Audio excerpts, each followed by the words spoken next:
दोस्तों नमस्कार और आप देख रहे हैं न्यूज़ बकेट और आप लोगों के साथ मैं कुलदीप। आपको बता दें कि विधानसभा चुनाव महज कुछ ही महीने रह चुके हैं और हम बात करेंगे सपा के सचिव हैं इनसे कि क्या तैयारी चल रही है।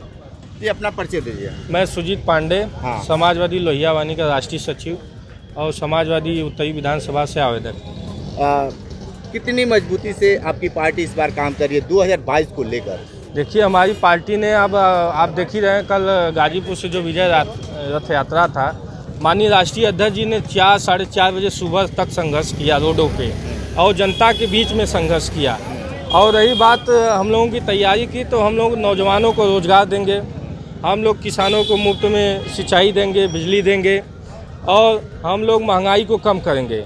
और हम लोगों की जो गांव के सड़कें जर्जर हो गई हैं, आज की स्थिति, सब लोग गांव से बिलोंग करते हैं, गांव की सड़कें और नगर निगम की सड़कें जो कॉलोनियों में बजबजा रही है, पानी जाने का सुविधा नहीं है। हम लोगों की सरकार, समाजवादी सरकार आएगी तो लोगों को, नौजवानों को रोज़गार देगी, पुलिस की भर्ती देगी, शिक्षा मित्रों को भर्ती में देगी, पीआरडी के जवानों को देगी और तमाम किस्म के जो मुद्दे आदित्यनाथ योगी की सरकार, मुख्यमंत्री जी की सरकार ने जो नहीं किया, उसको हम लोग समाजवादी पार्टी पूरी तरह से पूरा। भाजपा के लोग बनारस को एकदम क्यूटो समझ रहे हैं, आप कितना समझते हैं इसको? क्यूटो हम लोगों ने यहीं से राजनीति किया है, हम लोगों की कर्मभूमि है काशी विद्यापीठ। हम लोग यहाँ से आज से नहीं, ये 10 सालों से, जब से 2014 से मोदी जी यहाँ के सांसद हुए, तब से हम लोगों ने देखा है उनका एक भी काम जो बनारस की एक जनता बता दे कि जिसको 2000 से लेकर 10,000 नौजवानों को रोजगार देने का काम अगर देश का प्रधानमंत्री यहाँ इस संसदीय क्षेत्र का दिया हो। रुकिए, रोजगार पे आप बात करते हैं, राम मंदिर बनवा दिए अयोध्या में, रुद्राक्ष कन्वेंशन सेंटर बनवा दिए, रोजगार की किस बात की आती है? इतने रोजगार, ये बताइए, अगर रोजगार नहीं रहेगा तो अगर हमारी आस्था है, भगवान राम हमारे हैं, सबके हैं, सबकी आस्था है, धर्म सबका होता है, लेकिन धर्म के साथ साथ रोजगार और बिजनेस की भी ज़रूरत है। अच्छा, माता अन्नपूर्णा पे क्या कहेंगे? माता अन्नपूर्णा जी सबकी हैं, अब वो कहाँ से उसका अस्तित्व, चोरी कहाँ से हुआ, तो ये तो जानकारी हम लोगों के पैदाइश भी नहीं था, लेकिन जो सुनने में आता है कि कुछ लोग चोरी करके लेके चले गए थे, लेकिन उसका कहीं उल्लेख नहीं है बनारस में। नहीं है तो ये तो आपको भारतीय जनता पार्टी से पूछना चाहिए ना। भारतीय जनता पार्टी, चुनाव आ गया, अभी बहुत सारी चीज़ें स्थापित हो गई इस बनारस में और धर्म के नाम पर चुनाव लड़ेंगे। अभी देखिए, कहीं न कहीं कोई मंदिर आओ न छूटा हो, ला के विवाद पैदा कर दें, और जो हिंदू बना उसके नाम पर चुनाव लड़ेंगे। अभी देखिए, कहीं न कहीं कोई मंदिर आओ न छूटा हो, ला के विवाद पैदा कर दें, और जो हिंदू बना मुस्लिम करने का काम करेंगे। अब चुनाव आ गया है, आप तो बहुत सारी चीज़ें, आपको हिंदू मुस्लिम, आपको कब्रिस्तान दिखने लगेगा, आपको मस्जिद दिखने लगेगा, मंदिरों में आपको दिखने लगेगा कि ये हुआ वो हुआ। तो अब तो 2-3 महीने चुनाव है, अब तो सारी चीज़ें अब बस उसी पे दिखेगा। इनके पास कोई एजेंडा महंगाई पे नहीं है, महंगाई सबसे चरम पे है। 10 रुपया सस्ता हो गया है पेट्रोल और डीजल। पेट्रोल डीजल 10 रुपये सस्ता है। आप देखिए, रोज़ 35 पैसा बढ़ता भी है, बढ़ता है ना, 20 पैसा रोज़ बढ़ता है, 15 पैसा रोज़ बढ़ता है, 50 पैसा रोज़ बढ़ता है।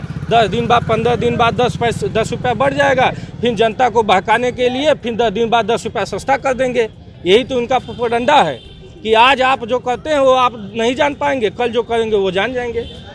अच्छा, बनारस में 8 विधानसभा क्षेत्र है, सपा कितनी सीट ले जाएगी इस बार? समाजवादी पार्टी पूरे 8 सीटों पर विजय प्राप्त करेगी इस बार। महंगाई और रोजगार के नाम पे नौजवानों को, जो मोदी जी ने 2014 में जो सपना बनारस की जनता को दिखाया था रोजगार के नाम पे, आप एक भी बता दिए। आप पत्रकार भाइयों, सभी जनता है, देश के प्रधानमंत्री 2015 में मोदी जी हुए, एक रोजगार बता दीजिए 10 से 5,000 जो नौजवानों को मिला हो, बता दीजिए, आप ही बता दीजिए, मिला है कोई ऐसा योजना बनारस की जनता को? बता दीजिए। रोजगार पे बातें नहीं, सारे लोग राम मंदिर बन गए। राम मंदिर से बताइए, हम ही राम कर रहे हैं, 10,000 दे दीजिए, दे दीजिए, राम कर रहे हैं, सब्जी बन जाए, खा ले, हम दाल चावल खा ले, बताइए, मिल जाएगा। बनारस में विकास हुआ है कि नहीं? नहीं। अरे, रुद्राक्ष कन्वेंशन सेंटर बना है, कॉरिडोर बन रहा है, इतना विकास होने के बाद आप सीधे कह रहे हैं नहीं, उसको विकास कहा जाता है? तो क्या कहेंगे उसको? फिर उसको आप क्या कहेंगे? भूख मरी है, उसको विकास कहा जाएगा? जनता मर रही है, जनता करे कि राष्ट्र हित में थोड़ा सा नहीं, एक टाइम नहीं खाएंगे। अरे ऐसा क्यों, एक दिन थोड़ी ना। पता करिए, जनता भूखे मर कौन रही है। कह रहा है? जो अंधभक्त हैं वही कह रहे हैं।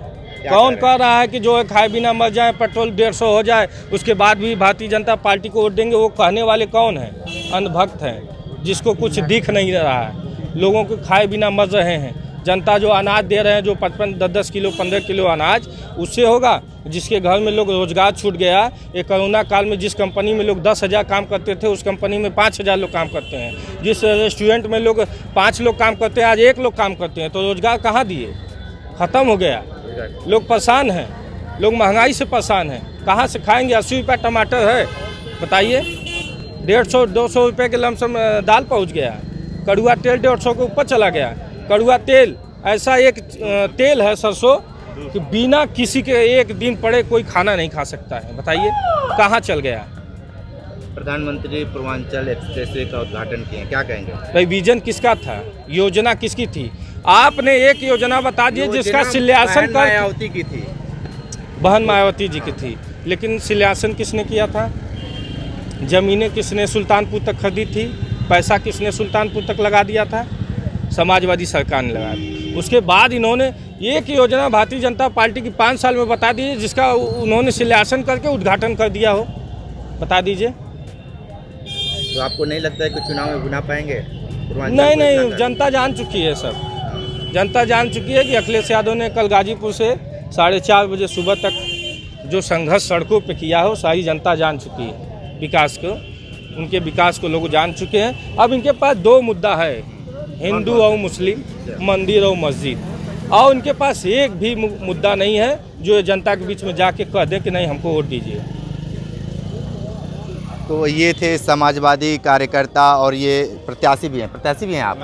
आवेदक भी किए हैं विधानसभा चुनाव लड़ने के लिए। लगातार ये रिपोर्ट हम कचहरी से दे रहे थे। हमारे साथ बने रहिए न्यूज़ बकेट के साथ। तब तक के लिए दीजिए इजाजत, नमस्कार। पेश है न्यूज बकेट हिंदी मासिक पत्रिका। पढ़ें इस महीने की पूरी खबर विस्तार से हमारे न्यूज बकेट की मैगजीन में। हमारी ई मैगजीन को मुफ्त में पढ़ने के लिए अभी लॉगिन करें www.newsbucket.in पर। इसके अलावा रोज की ताज़ा खबरों के लिए हमारे YouTube चैनल को तुरंत सब्सक्राइब करें।